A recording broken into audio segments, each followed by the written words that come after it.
Very cool. But please continue. Strawberries. Yeah, we've got 3 kinds of strawberries. We've got June-bearing ones that show up only in June, and they're so good. I know those ones. Yeah. But it's a battle between the robins and the dog. The dog has figured out how to root around in the strawberries. The dog likes strawberries. Yeah. So weird. Well, the dog will eat anything, so it's possible that it's our fault. All the dogs that I've ever had have not liked strawberries. Yeah. And grapes. Yeah. And then we've got the ever-bearing ones. So I planted a bunch of the ones that bloom all summer long. So and they're not quite as good, but they're still pretty good. And then we have these little, I think they're like a variation of like a wild strawberry, and they're the little tiny ones. The tiny ones. Yeah, we have those. Yeah. We have wild strawberries. First and last. We pull them out of the garden in December sometimes. So awesome. Hey everybody. Hey everybody. Strawberry time. Strawberry time. It's the weekly strawberry hangout. That's what the S is for. That's what it is.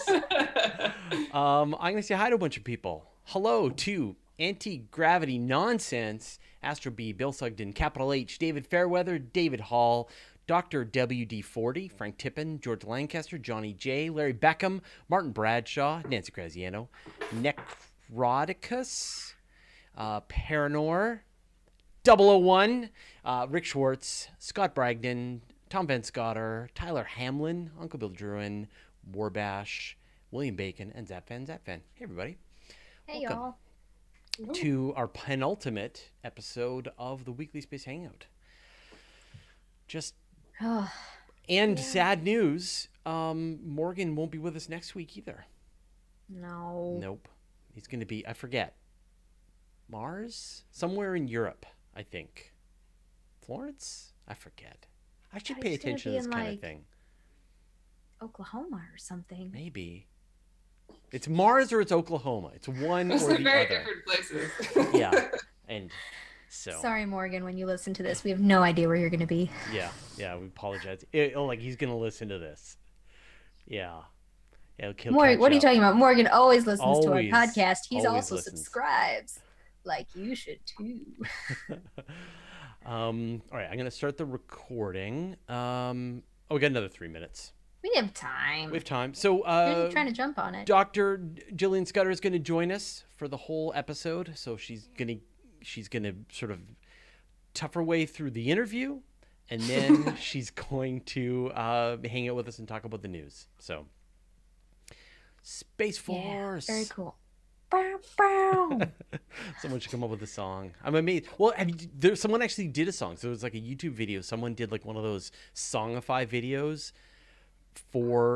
they put Trump's various announcements to song. Oh, the super auto-tuned one. Yeah, the super auto-tuned. It had like people dancing in the background. It's pretty great. So I think they're on the right track of like the level making fun of it. Of exactly. So we will of course we'll get into that in just a couple of minutes. Oh, I have thoughts. Yeah, I'm sure you do. And no political organizations to be careful with. No NASA funding. I'm not funded by any government. Right on. I take no money from any governments. In fact, they take my money all the time. That sounds familiar. Taxes. So I can give people a quick sneak preview. I think maybe I can't. Yes, I can. So we're just in the process of editing the book, and we've got the galleries for it, I think is the technical term. So it's see if I can find it. I could sort of show people kind of what it looks like, but I can't leave it on my screen for very long, apparently. Yeah. Okay, here you go. Let me see if this works. Apologies in advance. There you go. The ultimate guide to viewing the cosmos. Everything to know about becoming an amateur astronomer. So here's kind of what it looks like. The other co-hosts can't see at all what I'm showing them. So anyway, we're in editing mode. It's been fun. In that, Dave Dickinson is writing the book, and that is the key, because I vowed. And you just get to do all the editing and the fun stuff. And all the photograph, talking to all the photographers. So fun stuff. Yeah. That's what I said. I vowed to never write another book. And on that note, let's get on to the show, and we'll talk to Dr. Scudder about what it's like to write a book. All right. Give me 1 second. Get my intro going.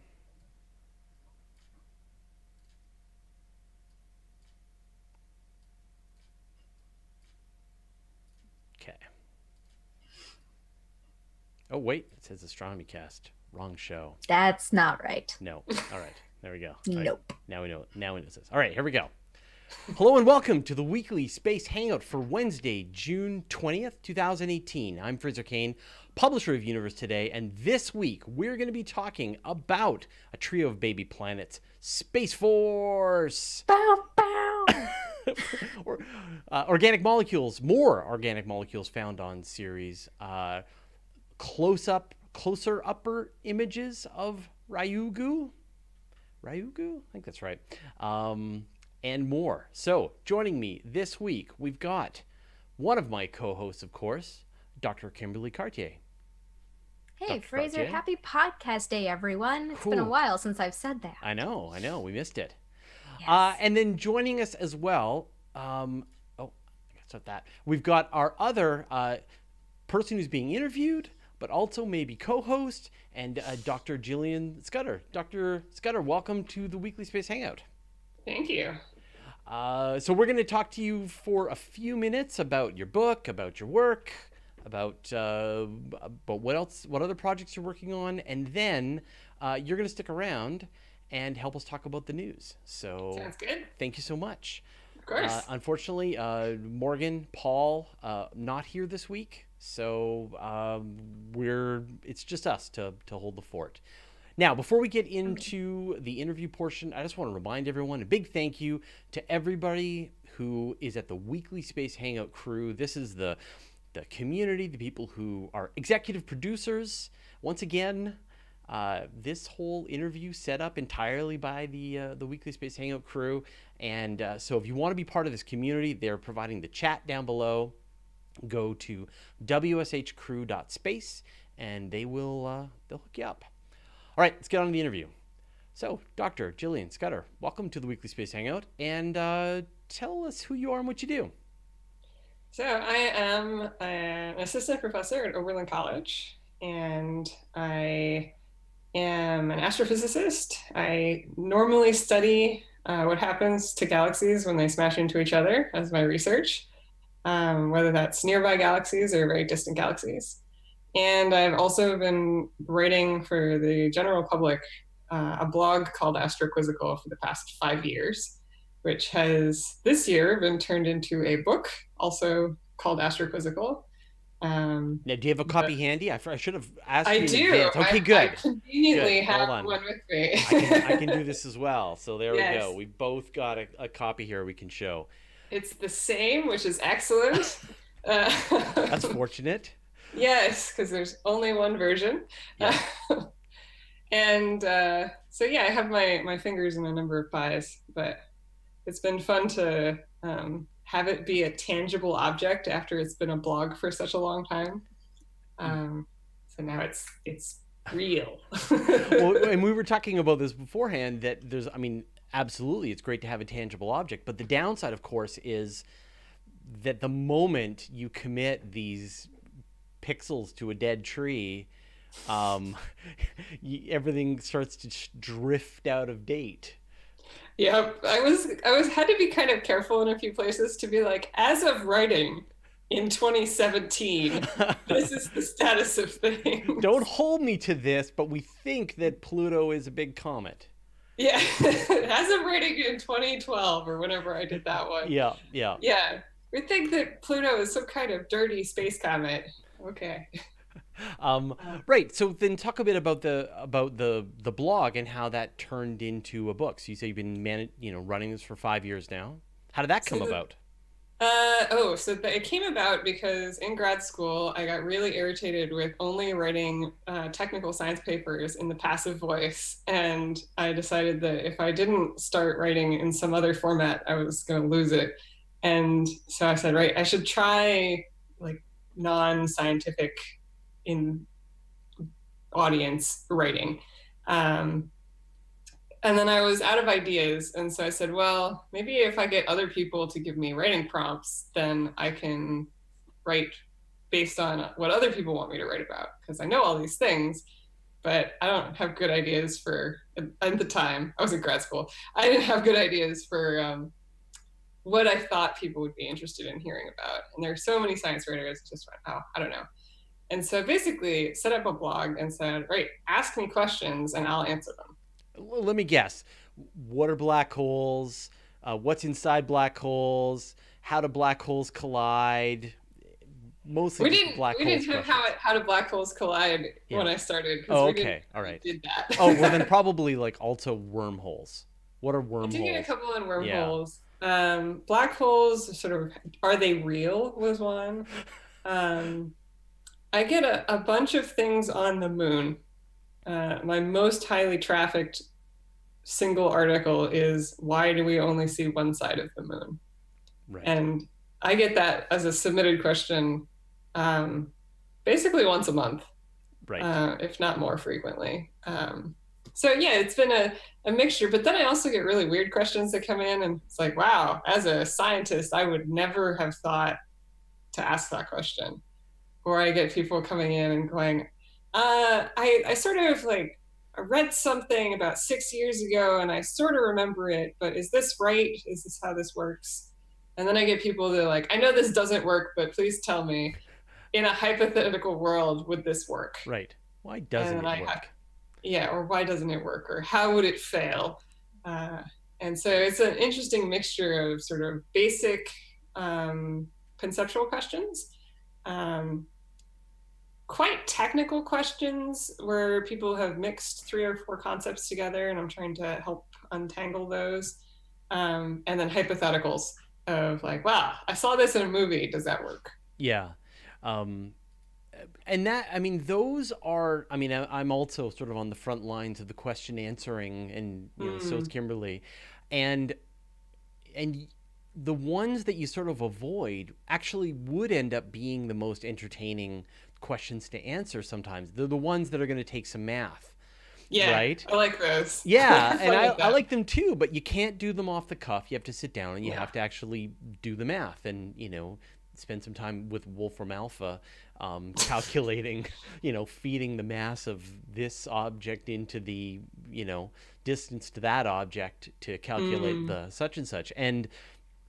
But those are really fascinating. You know, if you ever read the what ifs from XKCD, it's that same thing. You'll take those really great questions. So how did it make that transition then from blog form to book form? After about 3.5 years of writing it, I sort of looked at all of what I'd written and went, this is enough to be a book. You just dump it on the hands of a publisher and walk away? Well, not quite.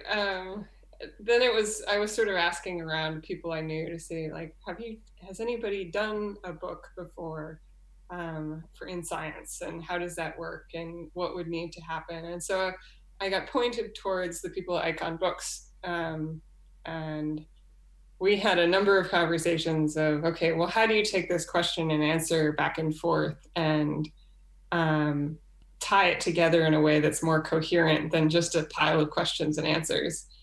And so we sort of tossed around a bunch of different frameworks that we could hang the information that was in there onto, and eventually we decided on this idea of a family tree, where we could take pretty much everything in space and hook it onto this genealogical framework. And then I basically rewrote everything. Right. In order for it to be a book. So much for the repurpose your content idea. I know. I actually rewrote it twice. Because I rewrote it and then I looked at it and I went, this isn't very good. And I just rewrote it again. It's like, this is better. But I mean, it really is I mean, you're covering everything. I mean, you went from the Big Bang, cosmology, galaxy collisions, to the solar system, to spacecraft, to some of the sort of more recent discoveries across the board. I mean, it's just like every single topic is covered in the book. Also, great pictures. You had lots of really wonderful pictures to work with to be able to sort of put into those plates. So what was some of the information that maybe you did have to sort of be a little more vague, or you were able to kind of update right at the last minute to try and make those trees as up to date as possible?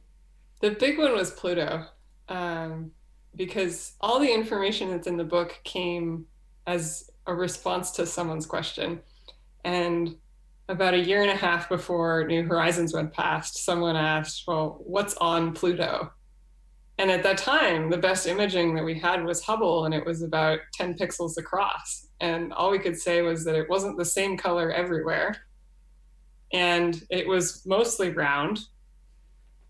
And it's really far out at the edge of the solar system, so it's probably got a lot of ice, but it's not as reflective as you might expect. So maybe some dirt in there. So maybe some kind of large comet-like thing.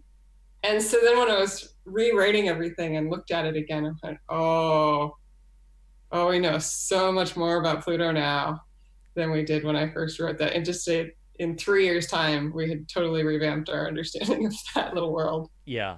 Well, and I guess that's the problem, is that there's so much of this news coming out, and each one updates our understanding and could potentially, and like I said, I was looking through the book, and you were talking about globular clusters and their age, and now maybe there's research that they're younger than people thought, and so on and so forth. And it's a tough thing to be able to try and, but you have to, right? You have to mark a spot in the ground and say, this is where we explain to, and then you can write another book.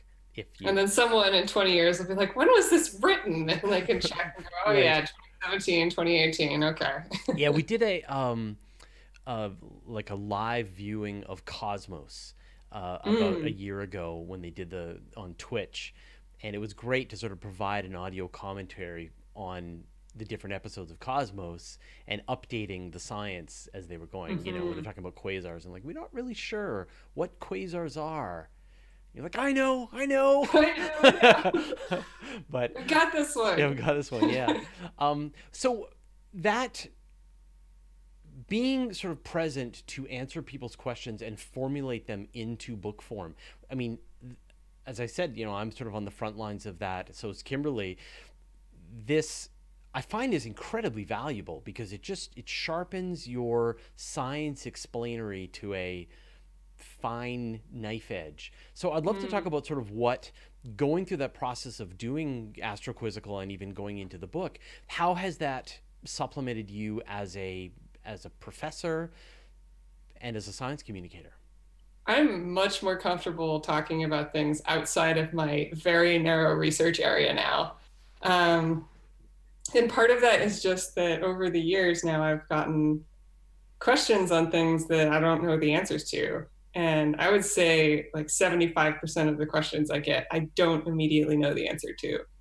And so then it's expanded the area of things that I'm comfortable doing research on. It's like, well, I don't know the answer to that, but I do know where to look to find the answer to that. And I'm pretty sure that I can explain it at a level where the person asking the question will get it. And that kind of thing, like as a professor, I'm not teaching people about the intricacies of galaxy mergers. I'm teaching them the basics of astronomy. And that kind of like, okay, can I get this base level concept across is really valuable. And with the blog, it's actually harder than doing it in person, because if you're talking to someone in person, you can see when their head starts to not get around a concept. You can see their expression change of like, I'm not getting it. Yeah. And you have to then recognize, oh, this is happening. They're not getting it. I need to change tacks. When you're writing, you have to guess when those times are going to happen and preempt them. so that they don't happen as much as possible. And so you don't get that extra level of interactivity. Yeah, yeah. No, I find it super valuable, and I'm really glad that I spend as much time as I do kind of sort of interacting with the public and answering questions, because it's just like, someone who knows this material more than you is going to come and sort of slap you on the wrist and go, no, here's the precise answer. And you're like, okay, great. Remember that for the future. But also to just, you practice your ways of explaining as you try to find the right analogy that's going to fit. And then the one that really starts to hit home, you're like, okay, great. I've got a useful piece of the toolbox that I can use. I got a couple of questions here. Arjun wants to know, in your study of, in most of your work studying actual galaxy collisions, are you making or studying supercomputer simulations? What are you trying to answer? So I am usually looking at data from the actual universe. So I'm not using supercomputer simulations except as a point of comparison.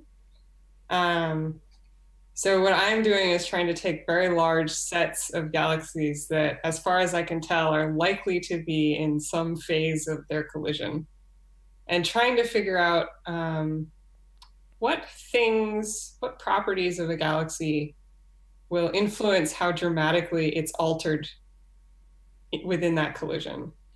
So I want to know, for instance, how many stars is that galaxy forming?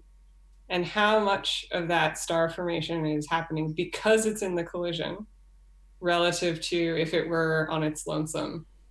And if I stick extra gas in the galaxy and then throw it at another, does that do something different?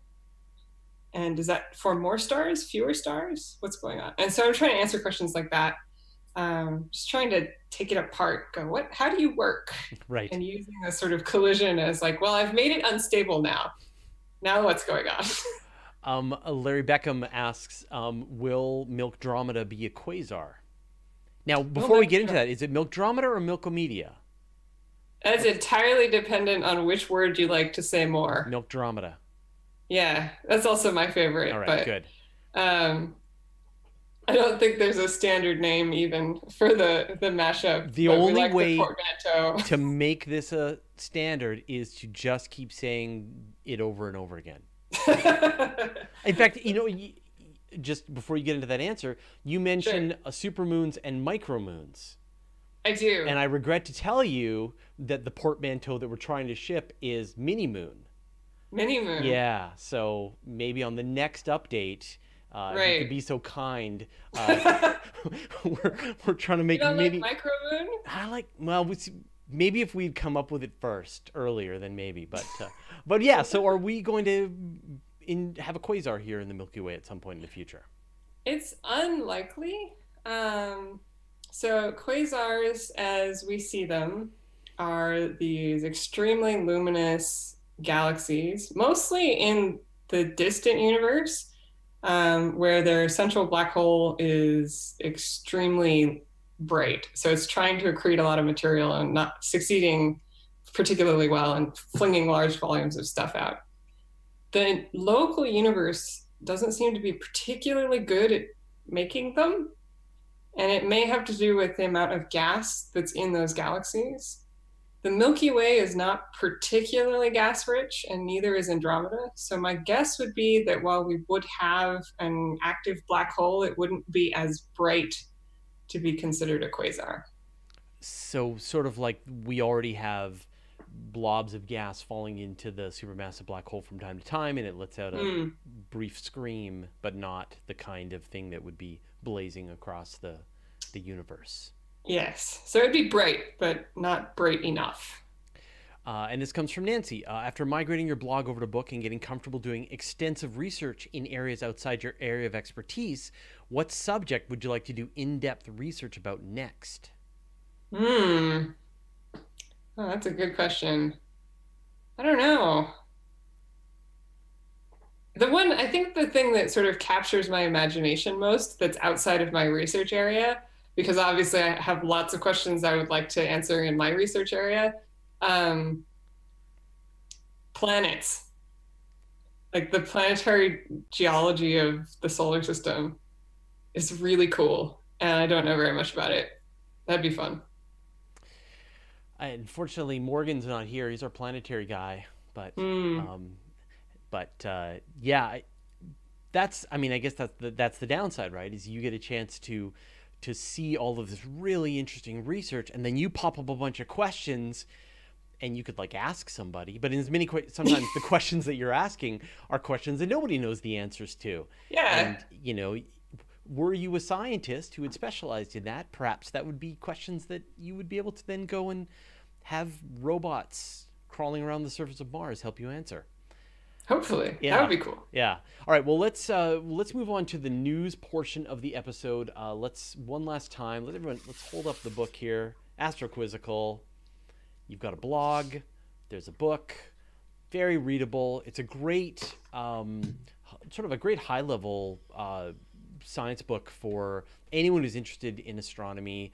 Just every part of the subject. So good job. Thank you. All right, let's move on to the news portion. Again, before we get onto that, big thanks to the WSH crew. If you want to join this community, go to wshcrew.space, and they will give you access to this behind the scenes, the Slack channel, so that you can join us. And of course, you turn into an executive producer of the Weekly Space Hangout, and they will help you bring new guests onto the show so we can interview them. All right, let's move on to the news portion. I choose you, Kimberly. And out of so many options. I know. Let's talk about finding a trio of baby planets. Yeah, so Alma. This is an Alma story, which they're just always so incredible just because of the images that come out of Alma. But one of the things that Alma has done really, really, really well since it's turned online is detecting and measuring planetary systems that are still forming, these protoplanetary systems, these little baby planets that are still embedded in the material that they formed out of these giant disks around really, really young stars. And Alma has done this really, really well. And there's been some really great iconic images that have come out of that. How Alma typically does that is by measuring the millimeter or sub-millimeter, the wavelengths, these really long infrared wavelengths that are coming off of the dust that is swirling around these young stars. And you see the swirls or the spirals or the giant gap rings in these disks, and you say, oh, that's probably a planet. But what two independent research groups did recently was they took Alma and they didn't look at the dust in these disks. They looked instead at the gas, and particularly carbon monoxide gas, because they wanted to actually measure how the gas in these disks was moving about, whether it was all smooth and moving in one direction or whether there were little pockets or eddies of gas moving in different directions to see, what's going on in this system. And what they found actually was there were 3 distinct places where the gas was moving not how it should have been. And when they compared it to previous measurements of this particular star system, they realized that those 3 spots had to still forming planets. In particular, about 1 to 2 Jupiter masses each of still forming planets embedded in this really young star system. And it's really phenomenal that they were able to do this because they were measuring the motions of the gas and very, very comparatively small scales within this giant protoplanetary disk, not just looking for the big empty spaces like you would do with the dust, but taking really minute measurements of how the gas is swirling around to get not only where the planets are in the disk, but how massive they are, which is a truly breakthrough discovery. What kind of ages are we looking at here when you see this so kind what of we're situation? talking So in this particular system, which again has a telephone number for a name, it's HD 163296. So clever. This star is only 4 million years old. That is 1/1000th the age or less of the sun. It's incredibly very young, and it's twice the mass of the sun. It's a few hundred light years away. It's pretty bright, pretty hot, and more massive, and it's only going to get bigger. So we're talking incredibly young, and these planets are already more than Jupiter size. So they're only going to get bigger too. But one of the really cool things is that when you just look at the dust gap, like the gaps or the swirls from the dust in these disks, you say, oh, that's probably a planet. A planet could do that. But you never really know for sure that a planet is doing that when you just look at the dust, because there could be other things that could make gaps. Maybe it was a transient something. Maybe it's just how that dust is moving. But there's also the gas. And when the measurements from the gas line up with the measurements from the dust and they both say planets, it's probably planets. So will this give us another technique, because these aren't edge on, right? These are seen at a bit of an angle, and so yeah, so it's not exactly edge on, it's not exactly face on like you see with a lot of the other ALMA images. They're sort of at a little bit of an angle because you need to get the Doppler motion, the back and forth motion of the gas to see how it's swirling around. So you can't really do it edge on. You sort of do it face on. But to get both of them, you need it sort of middle. Very cool. Anyway, 3 really young planets. They're really big. They're still forming.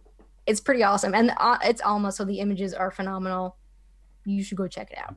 Yeah, I posted the pictures while you were talking. So while I was gushing about ALMA and how much I love planets. Yeah. I do that a lot. Well, it's nice to hear you talk about planets every now and then. Yeah, it's true. I do love planets. I do love the planets that are very, very far away. Yeah. It's been a long time studying ALMA. those things. And ALMA. And I love ALMA. All right. Well, everybody does, though. Yeah, who doesn't? yeah, exactly. Who didn't? Like the first ALMA image of a protoplanetary disk with those 3 perfect concentric rings. Who didn't just like stare at their computer screen for 20 minutes going, oh my gosh. But I thought that was a simulation. I'm going to put this up on the screen. Oh no, that was like a real. I Oh. can't see your screen right now. It's the one that looks like someone left the burner on. Yeah. Yeah. Yeah, that's real data. Yeah. That's data. That's Yeah. like one of the first ALMA images I'm ever. just putting that up on the screen. And it's perfect. And we're like, okay, this is going to be great. Okay, let's do this. It's going to be all right. Yeah. Because again, at an angle, not, like I'm tired of all of these planetary systems where you only find them where they're perfectly lined up. Sun, Earth, Are you talking about transits? Yeah, transits. Because I'm never going to radial knock a velocity. transit, And radial velocity. Both methods. I'm a Kepler girl. Yeah, both methods. I mean, they're fine, but they're only like 1% of the planets out there. Who knows what worlds we're missing? This is why I advocate you need all the methods. You need the transit method, you need the radial velocities, you need the direct imaging, you need the protoplanetary disks, you need the astrometry, you need the micro lensing, you need everything. How about HabEx with 2 coronagraphs? Yeah, you need the coronagraphs. Yeah, yes. That'd be all right. Everything. All right, well, I'm going to move on. So, this is going to get fun. So yesterday, President Trump was at an announcement of the Space Policy Council. This was their 3rd sort of meeting, and he, instead of sticking to the script and talking about sort of their efforts to mitigate and deal with the hazards of space junk, talked about Space Force again. Bow, and we talked about this a couple of months ago, and he sort of originally said that he was thinking about this idea about having a Space Force, and it's a really good idea. And I think we sort of collectively thought that he might be trolling. Apparently not. And it's hilariously on my YouTube channel, there are hundreds now of comments of people kind of going, well, he wasn't trolling now, man. What are you going to do? Oh, report on the news is what I'm going to do. So, right. So, of course, there's no details. But there is going to, right now it looks like there's going to be a 6th branch of the military. The work to do this was sort of laid out earlier this year and even into last year to start sort of Congress had mandated to begin investigating what a potential sort of space force would look like. I forget the name that they had chosen. It wasn't Space Force. This is all Trump. So this is sort of in the works now. What does this mean? We don't know. I mean, the reality, of course, is that the Air Force already has a Space Force, the 45th Space Command Wing handles all of essentially the space activities for the military. There's the National Reconnaissance Office has a huge constellation of satellites observing the Earth. There's of course the GPS system, which originally started out as military. The Air Force has their own space plane, the X-37B. What does it do? I don't know. Don't ask me. Secret stuff. Secret stuff. So is this going to happen? Kimberly, you have thoughts. I have thoughts. So here's the deal. Space Force, generally not necessary. If it's going to happen, it's certainly not going to be in the next 2 years that he still has an office. And like you said, the Air Force already has a space division. They do lots of activities in space that are very essential that they're in the middle of right now. And in order to essentially split the Air Force into Earth-based military and space-based military, that's a massive reorganization of the U.S. military structure that will take years, if not decades, to actually come to completion, and will massively interrupt a lot of currently ongoing missions, most of which we probably don't even know about. And military command has not been quiet about saying that this is a terrible idea that they are not on board with. So Trump has been saying this for at least a year, and has been pushing for it, and has essentially said in a unrelated press conference, "Hey, Department of Defense, Pentagon, I'm telling you, you have to do this now." Right. Without actually, clearing it with them first. Yeah, and or taking the advice of his military advisors who say that this is a bad idea to do right now and we can't actually support this. But at the same time, he also told 2 parts of the government that are not responsible for creating branches of the military to create a branch of the military. The only body that can do that is the U.S. Congress. Right. And so actually create a 6th branch of the military. So it's really confusing what he's intending to happen, and what their responsibilities would be, who'd be responsible for it, how and when and why it's coming into. He wants it to come into fruition. Kyle Carmichael is saying in the comments, no Space Force until congressional authorization, enacting legislation, and budget, and that's exactly right. Which is, I mean, fiscal year 19 is already pretty much set. I mean, they know they're not going to pass it for a while, but they know what they want. They can't make a massive shift in budget that quick. They can't get the support for it. They can't get the documentation for it and the logistics in place to create a 6th branch of the military out of nowhere. And like I said, it would throw our entire military structure into chaos right now, because likely it would not just include elements of the Air Force that already deal with space, but so many other parts of the federal government have space activities that would be interrupted, would need to be folded in or considered. And that's a huge, massive problem to solve. But, I mean, if it's just an organizational chart change, if you take away some Air Force general's business card and you give him a new business card, and now it says that he's on, he's a Space Force general. Okay, one, I can't lie, Space Force does sound pretty cool. Although I like Starfleet better. Wouldn't that be better to call them Starfleet? Let's just start with the Star Trek Future now, and then that will sort of put in our minds how it will become this peaceful federation that will explore the cosmos. Are we going to issue red shirts and gold shirts and I don't know if blue shirts? Yeah, exactly. Yeah, that one too. Yeah. I'm not a Trekkie. I don't know. I know. The colors. I don't know what do they call them? The Empire in your world? I am not going to comment on that. What we're going to call this. But I think part of what the president is probably envisioning, and what probably some of the more conservative parts of the military are envisioning, is that not only would the Space Force be directing the parts of it that you already mentioned, the space plane, the GPS, things like that, but would also be an actual part of the military and have military actions in space, to have counter-military and defense actions in space, trying to defend against potential space-based attacks from political and military Yeah. enemies. And one of the huge issues with that is that for the past very long times, space is non-military. It's an agreement between all the spacefaring countries that space is non-militant. And to create a military branch devoted to space is an incredibly risky and dangerous thing to do. Also, to go along with that, in that same treaty, which is one of these international space law things that everyone has agreed to be bound by, part of that is that no one country or territory should claim space in any fashion. Yeah. So, I mean, we put a flag on the moon, but that doesn't mean that's a U.S. territory. Yeah, they were really clear about that.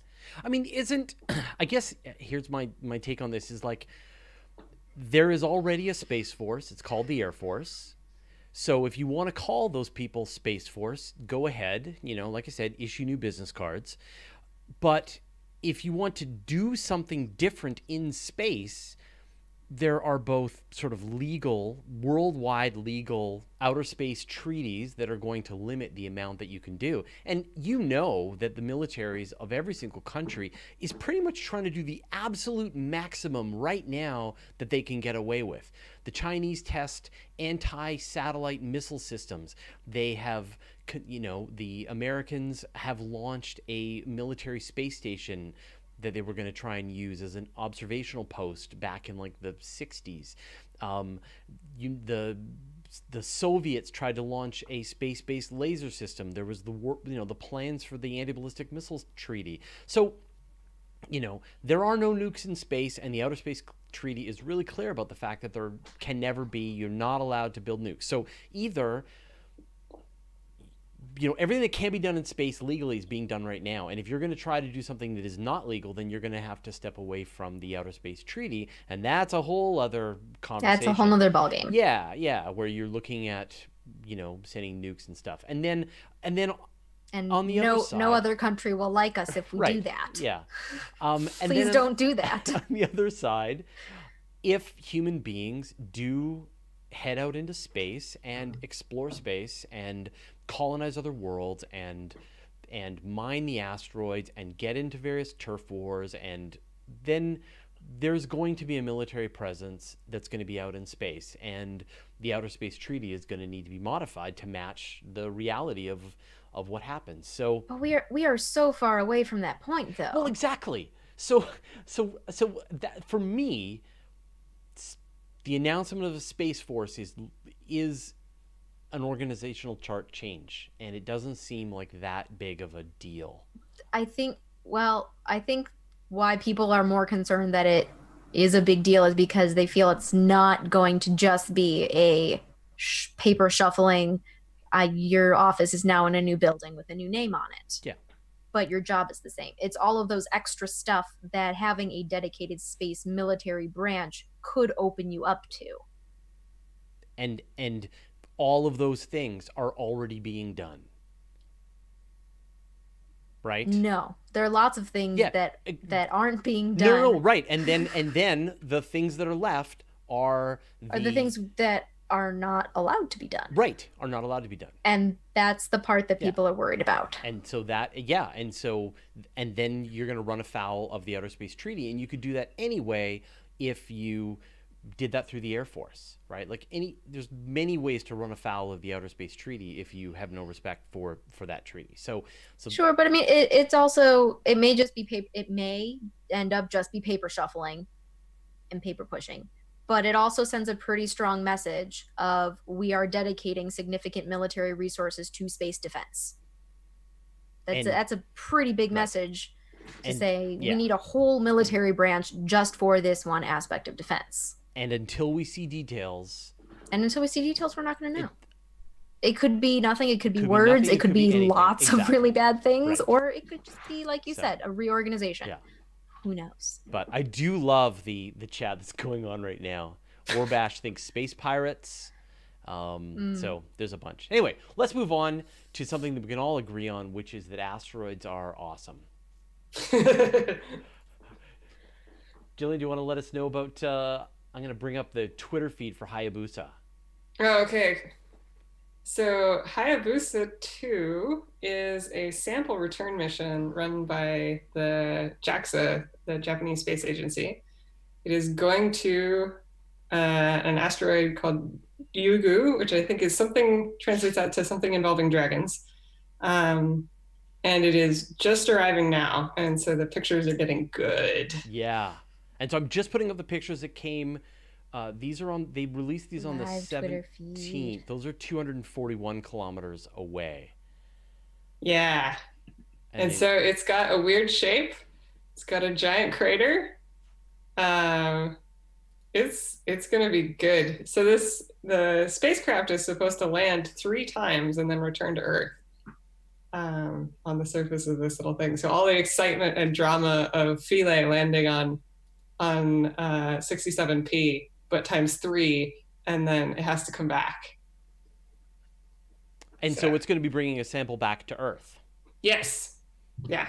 Yeah. So that it can be analyzed where we have all our best instruments. So have we ever seen an asteroid this shape before? It honestly looks like a little spinning top. Well, there's one of the Saturnian moons kind of looks like this. Oh, this is the one. Yeah, there's one that looks a little dumpling shaped. Yeah, Pan? Yeah, I think it's Pan. It looks like a walnut. Yeah, yeah. And Iapetus kind of has a similar seam.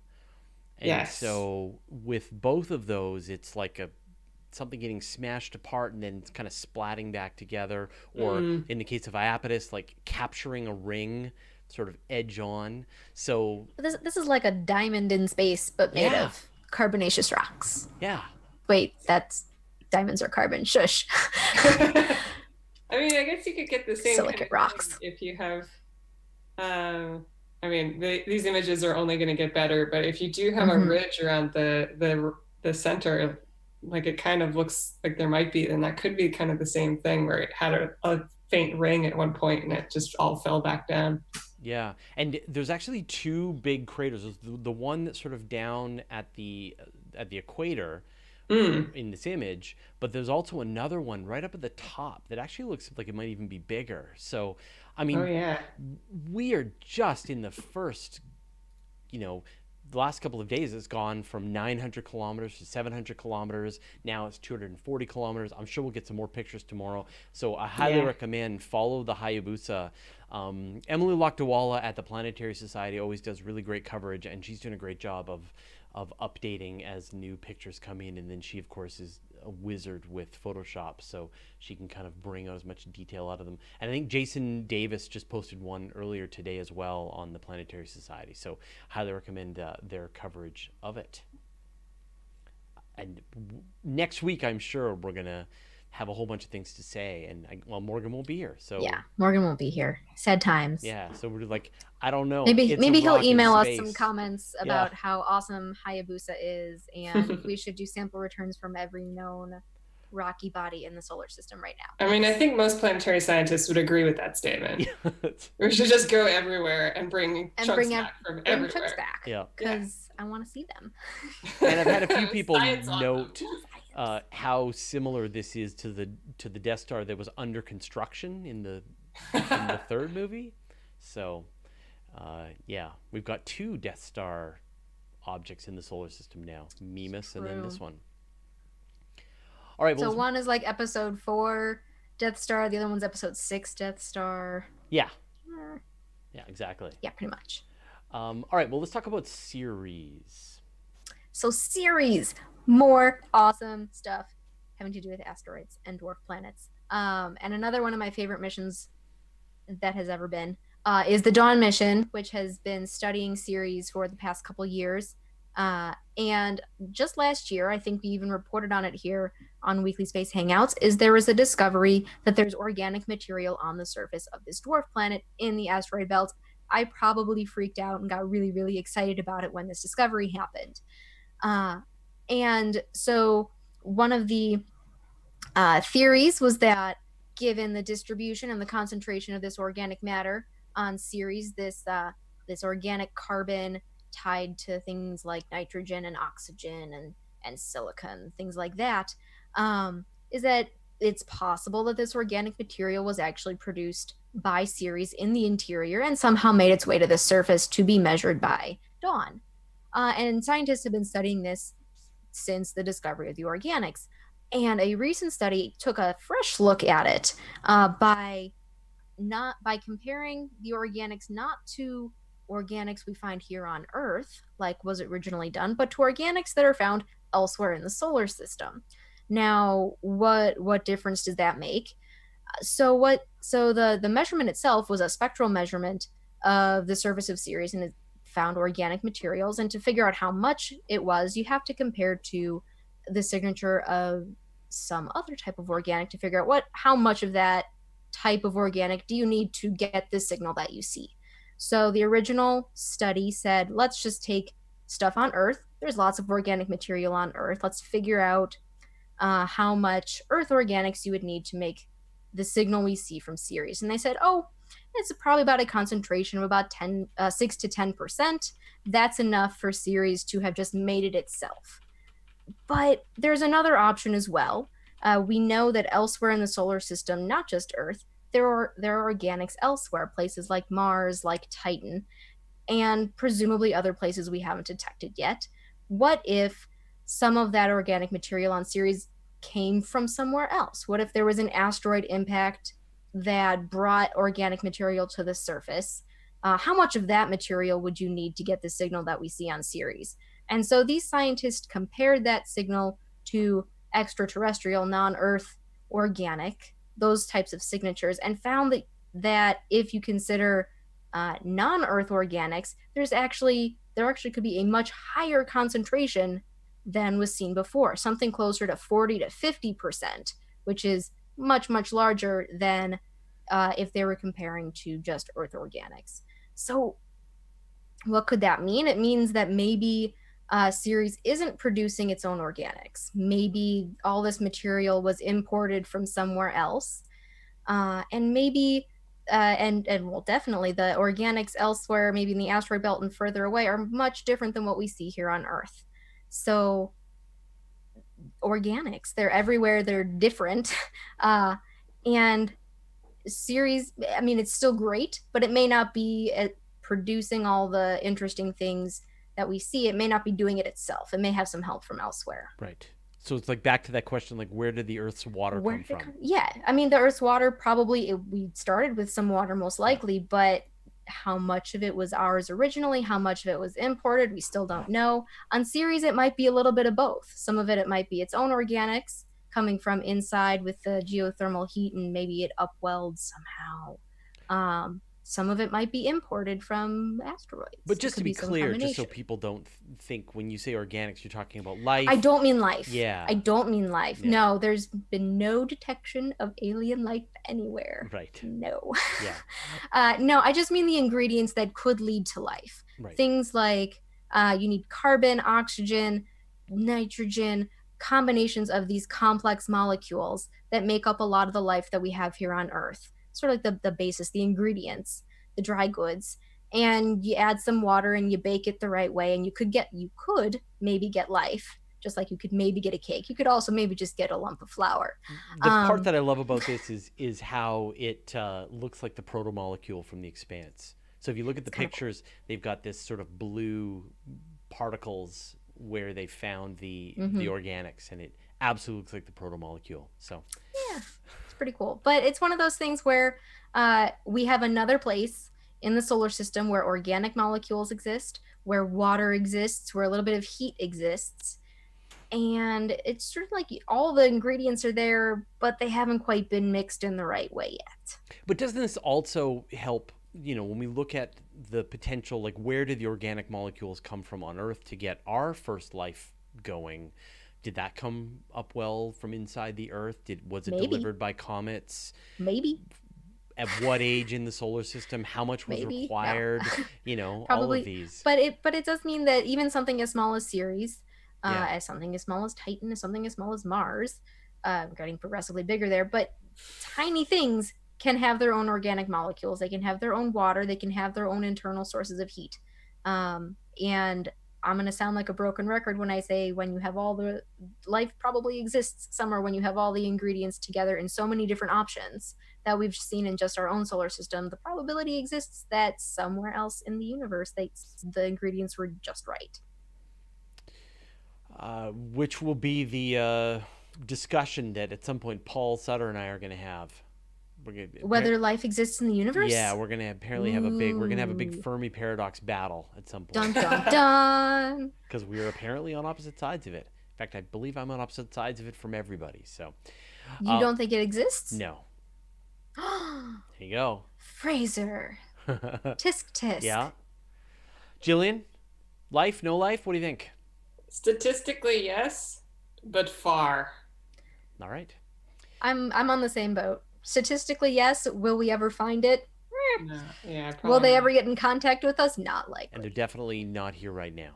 Correct.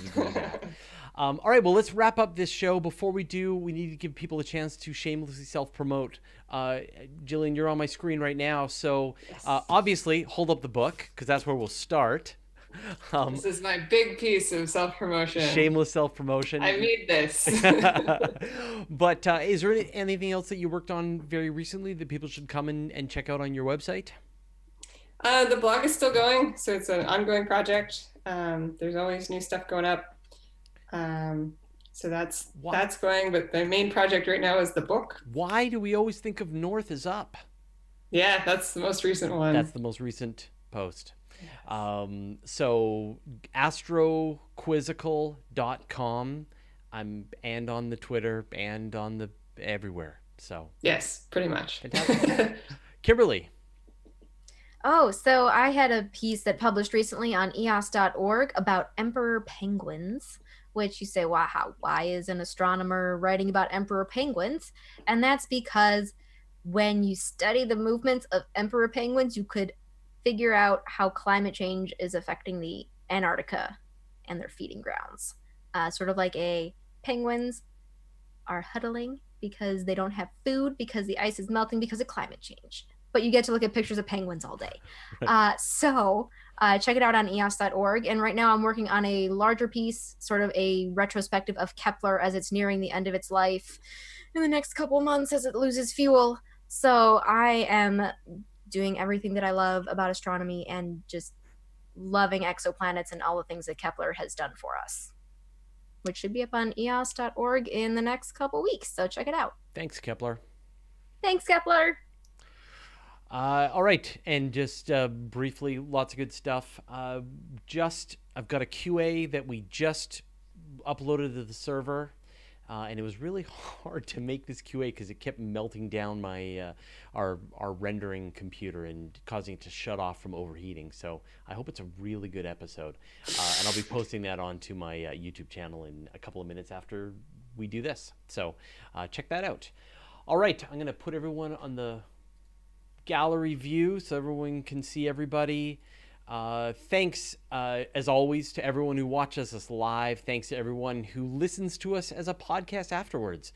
Thanks to the chat in the comments and the chat in the Weekly Space Hangout crew.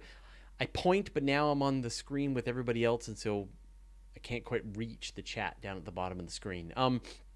But of course, go to wshcrew.space if you want to join them, and we will see you all next week for the final show of the 2017-2018 season of the Weekly Space Hangout. So you really go sign up for the Weekly Space Hangout crew.